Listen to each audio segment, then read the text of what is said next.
अमरावती जिल्ह्यात 14 तालुक्यातील एकूण 537 ग्रामपंचायतीच्या 4397 सदस्य पदांसाठी झालेल्या निवडणुकीच्या मतमोजणीला सोमवारी सकाळी सुरुवात झाली होती।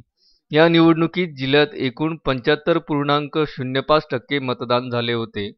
जिल्ह्यात 7,72,418 मतदारांनी मतदानाचा हक्क बजावला होता।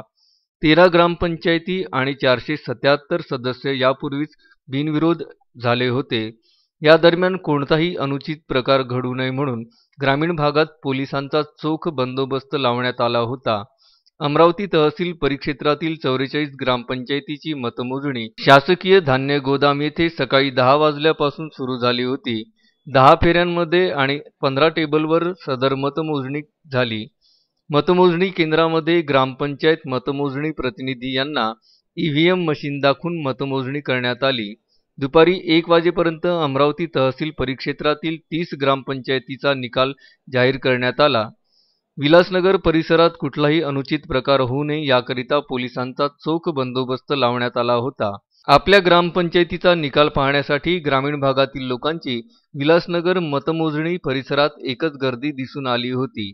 अनिकेत ठाकरे, विदर्भ न्यूज, अमरावती।